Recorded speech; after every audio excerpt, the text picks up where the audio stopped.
In many ways, parsimony was a great leap forward in our ability to infer phylogenies and was able to give us a huge amount of flexibility and an ability to analyze large data sets, particularly large DNA data sets. So at the end of the 20th century and going into the 21st century, so right around the 2000s, parsimony was the kind of go-to method for people to use. It had some great advantages. It was a little bit computationally intense, but computers were available, and so that there was a workaround for that. And so it was a really common way, maybe the most common way to infer phylogenies. But as people began to gather larger and larger data sets, and they began to be able to characterize and measure the qualities of those data sets better, there were some criticisms that began to arise for the method of parsimony reconstruction of phylogenies. And so generalized parsimony, or what is also commonly called Wagner parsimony, infers that all changes are identical. Now here we've only got substitutions measured, but we could put insertions and deletions, and we would count every single change, whether it was an adenine substituted for guanine, or a gap, or an insertion or deletion. Everything would be counted equally as a 1. And then we would just map all those characters onto different phylogenies, as you've seen demonstrated for you. You would get computers to do that for you, because although we've done a little bit of that by hand and I want you to understand the process, realize that as data sets get big and we have incredibly high numbers of phylogenies that we need to evaluate, that only computers can do it. And even computers need to use search strategies so that they can search among a subset of the trees instead of all of the trees. Okay, but we just can simply do that, and we can find the very best tree overall, or at least a subset of trees that are tied for the very best, and we can even give you an objective criteria of why this tree is better than this other one. We just say, well, we have minimized the evolutionary events, or this is the most parsimonious tree, boom, it's the best, right? And so that infers a matrix like we looked at very early on with our models of evolution, where everything is treated equally, okay? And so although people who developed parsimony would argue we're not using any model of evolution at all, we're using an ideological point of view where we should treat everything the same and analyzing it that way. People begin to argue that, well, no, in fact, you kind of are inferring a model of evolution, at least an implied model of evolution. If you're not being explicit about it, you're at least implying that everything is the same, that all changes are equally likely, and that is probably not a very valid assumption. Now, early on, people really didn't have any good idea about how we should give different weights, or if we don't treat everything equal, then what values do we give to the things that are more likely or less likely? How do we weight that? And so people then began to say, well, let's do something simple. Let's look at transitions versus transversions. So if I have a transition, which is a purine changing into a pyrimidine, right? So that's moving up or kitty corner in our little diagram here of substitutions. If I go up or down, that's less likely. And so I'm going to give a little bit more weight to those things, particularly in data sets that are nearing saturation. We have lots and lots of mutations. If we have less likely events, then it's less likely that those mutations are going to be representing 2 mutations at the same site, or a back mutation. And so we can actually come up with this. But again, this 2 is kind of an arbitrary number. Why are you giving a transversion twice as much weight as a transition? Right? So I think I may have misspoke that. Let's be clear. A transversion is when we go from a purine to a pyrimidine. Unfortunately, those names are very similar, so I'm going to be very clear. Transversion, purine to pyrimidine. So here we have the purines on the top, the pyrimidines on the bottom. If we mutate in either direction, up or down, or across kitty corner, that is a transversion. A transition is when a purine mutates into another purine, or a pyrimidine mutates into another pyrimidine, so back and forth on this diagram. And transversions are less likely in our data sets that we vast majority of data sets, it seems that transversions are much less likely. And that has to do with a little chemical trick of proofreading mechanisms and how often those mistakes are caught by those proofreading mechanisms. But the reasons for our purposes here are not really important. But what might be important is figuring out, well, how much more common are transitions than transversions in these data sets? Because a 2 is kind of just an arbitrary number, right? Maybe it's better than weighting everything equally, but does it give us the real difference between these different mutations? And that's a very simple question, is just, are transversions and transitions, should we treat them differently? Maybe, and we looked at this with the more complex models of evolution, maybe we should treat every mutation differently. What if we throw in insertions and deletions? Do we put insertions and deletions at, if they're less common, do we give them 3 times the weight of a transition, 4 times the weight? How do we decide on what those numbers should be? And so this led to this kind of gray area where people began to do weighted parsimony, but the weights that they were giving to the different mutations were not really based on any sort of objective criterion.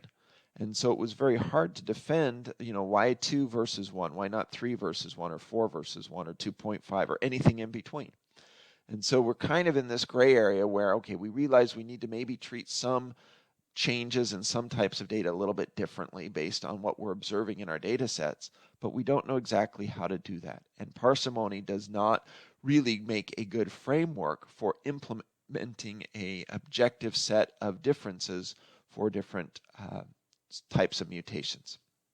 And so people begin to argue that parsimony really is a model-based approach. We're using a model of evolution, and we're using the simplest model of evolution. So let's review here. I'm just going to type it in. You guys remember that simplest model of evolution where everything is treated equally? It was called the Jukes and Cantor, named after the people who first described it, or sometimes just abbreviated the JC model. And so there was this argument out there that parsimony, even though they may argue that they're using an ideological framework and they're not weighting anything at all, they're just treating everything equal, but that is implying that there's an equal weight, that everything's the same, which is the Jukes and Cantor simple model. And so people begin to explore ways that they could implement what they understood about the data, especially as data sets got bigger and bigger, and they were more certain that the patterns that they were seeing were general patterns and were things that could be applied across an entire data set. And so they begin to want to try and use models of evolution and some sort of a statistical probabilistic approach to be able to implement those models of evolution in the parsimony analysis. And pretty quickly they began to realize that a weighted parsimony analysis was not the best way to do that. And so along comes a new method for phylogenetic reconstruction called maximum likelihood. And because this is a fairly higher level course, we're going to get a little bit into this, but don't worry about it too much. We're not going to get into all the details. I'm not going to actually make you learn the probabilities criterion, the statistic that we calculate, because it is fairly complex. And maximum likelihood is applied in other statistical approaches, and you may not have ever heard of it because it's a little bit more advanced. And if you're taking a biometry or a biostatistics course, you may never even have maximum likelihood mentioned because it's really a little bit for more advanced applications. But this is one of those important applications for a maximum likelihood approach, although it is used in other statistical approaches. And in very simplistic terms, the score that we are using, rather than just counting up all the changes or even counting them up and then weighing some of them differently, the score that we're using is called a likelihood score. And it's represented in shorthand with this capital L and a little subscript capital D. So this is the likelihood score, and it is measuring a probability of data given, that's what that little vertical line means, the probability of a data set given a certain hypothesis. And so in the context of a phylogenetic analysis, right, our data is the matrix. And most often, again, that's genes that have been aligned and put in this format so that we can actually analyze them. Okay, so the data, if you want to think of it as genes, that's fine. And we could potentially put in morphological or other data also. And then, of course, our hypothesis is a phylogeny.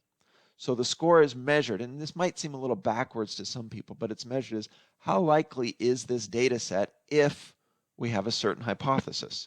And we put this into the equation and we get a score called the log likelihood. It's actually a negative log likelihood, but that's not really important. But we get a log likelihood score, and we do this for every single column in our analysis, and then we sum them all up. So if we apply that to phylogenetics, again, our data is the DNA data set, or matrices. Our hypotheses are the different trees. And remember, at a certain point, we have too many trees to completely evaluate, but we can still use those search strategies and evaluate enough of them that we can be relatively certain that we've evaluated the very best one. And then we just say, oh, look, this one's got a better log likelihood score than any of the others. And so this is the tree that we prefer as the very overall best hypothesis of relationships.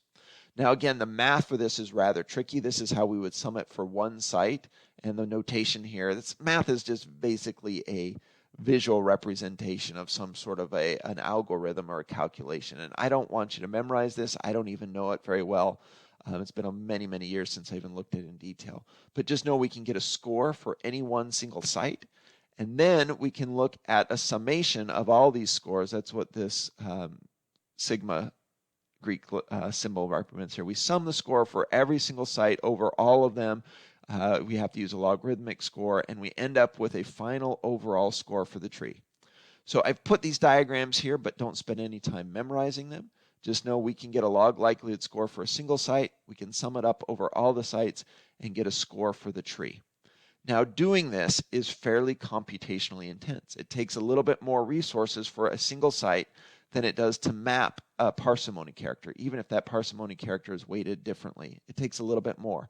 And when you sum that up over all of the sites, it can be quite a significant difference of calculating a score for a parsimony tree versus a maximum likelihood tree. So maximum likelihood is a little bit more computationally intense than parsimony.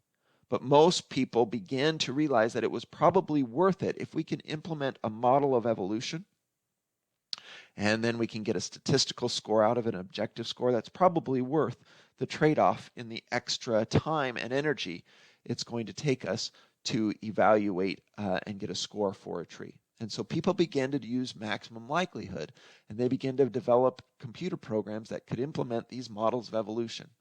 Now, a quick word, we kind of went over this when we talked about models of evolution, but let's bring it back in here. How do we choose a model of evolution? And basically what people would do is they would look at their data and they would measure. They say, well, how many changes do I have where an adenine changes into a guanine? How many changes do I have that are transversions overall? And they could get that measurement out of their data set. And particularly as data sets got bigger and bigger, we included more genes and had longer pieces of those genes. We had more and more raw information to work with, and we could really get models of evolution pretty close to representing what we were seeing in the data. But there's a little bit of a catch-22 that we mentioned, right? If I'm looking at let's go back here to our alignment.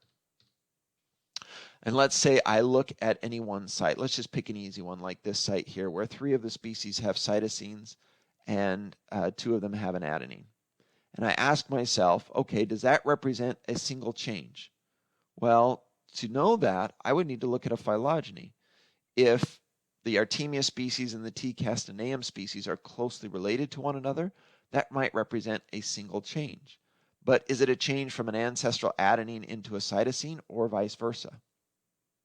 And so hopefully as you're starting to think about this, you realize that, oh, I can't make decisions as to whether a simple character like this is 1 change or 2 changes, what direction it's going in, unless I have a phylogeny. If I had a phylogeny, I could look at patterns across that phylogeny, and I could have some good idea. Maybe, it's 90% probable that it's a C turning into an A, and I could incorporate that into my model of evolution. But first, I need a phylogeny. And so this is the catch-22, right? We are doing this method, this very computationally, statistically based method to try and find the very best phylogeny overall. But in order to do that, we need to begin with some at least ballpark idea of our relationship so that we can use a model of evolution, and then we can implement that into our analysis. So that's the catch-22. And the way people get around this is they will estimate a very quick tree that's somewhere in the ballpark of relationships. And they do this most often using a neighbor joining approach. So in maximum likelihood analyses, people would use a neighbor joining approach to help them use the model, pick the model of evolution. And then they would maybe do a certain number of tests and iterations of that, and they'd come up with the very best model of evolution for that data set. And then what they would take that model and put it into the more complex analysis of a maximum likelihood approach. And the idea was if we do that, it's kind of a workaround for this paradox or catch-22. But if we do that, then we'd have a better chance, the thought was, a better chance of finding the very best tree overall. And the way that we are determining what tree is best is by the score that we would get out of it. We would search many, many, many trees. We'd save the ones that had the better scores, and we would take the very best tree and say, okay, here's my estimation, a hypothesis of relationships. Okay, so there were some advantages to this maximum likelihood approach. We could incorporate models of evolution to more accurately reflect what was going on in our data sets. Number two, it gave us a background, a framework for performing statistical tests. So not only could you say, oh, this tree is overall best, you could come up with some statistical measurement of how much better it was than other trees. And we could look at the overall population of trees and say how much different is our very best tree from the overall population of trees. And we'd come up with a difference and then perform a statistical test. And again, these are a little bit complex and we're not in a statistics class, but you probably have some idea about how statistical tests are performed. And we say the very best overall tree, how different is it really than trees that are close to it? Or how different is it overall than the 50th percentile of trees, or some statistical test where we could say, oh, look, it really is that much better. And so this is nice because it gives us a good objective statistical framework in which we can put our overall best phylogeny and then maybe even explore some of the other possibility of relationships. So some of the methods that we perform these statistical tests for are looking at the model of evolution, which we measured. Is our model really, really well supported? And so we'd look at all of our data set, we'd estimate the number of parameters that we have to do in more complex models and say, is the goodness of fit of these more complex models, does that extra increase in fit to our data, does that offset the extra parameters that we have to estimate? And if the answer is yes, then we use that model of evolution. And so we can objectively choose models of evolution, although we might have to use a little bit of our workaround, our catch-22. One of the other cool things, which we'll talk about later, is these statistical approaches allow us to either accept or reject a molecular clock. And a molecular clock infers ultrametric evolution, meaning that rates of change are the same across the same periods of time. And if that's true, it's really cool because it allows us to estimate divergence times. And we'll talk about how that's done in an overview at least, but we'll talk about molecular clocks at a later date. But the log likelihood score is one way, one very important way that we can say, oh yes, it's following a molecular clock. We could estimate times, or maybe we say, no, rates of evolution are different along different branches. We reject the idea of a molecular clock, and so we can't use it. And that's a very nice thing to be able to do when you're looking at trying to understand more and more about divergence of different groups of organisms. And then finally, of course, maybe the one that we talked about initially, but we'll put it here last on our list, is we can use this log likelihood to say which score is the very best overall. And so we can look at competing hypotheses and say one of them is much, much better. And basically, we're minimizing the log likelihood score. So, of course, negative numbers, the bigger the negative number is, the smaller it is in reality. That always kind of threw me. Or wait, I'm sorry. This is the very best overall tree. But again, it doesn't matter. I'm not going to make you do the math. I'm not going to say, is this log score better than this one? As long as you understand that we are getting a log likelihoods for each site, we are using a model of evolution to determine what that score is. And then we are summing those scores over every single site in our analysis, and we get out a overall best tree based on that score. And so the statistical test that allows us to differentiate those is a very important part and a very nice part of maximum likelihood.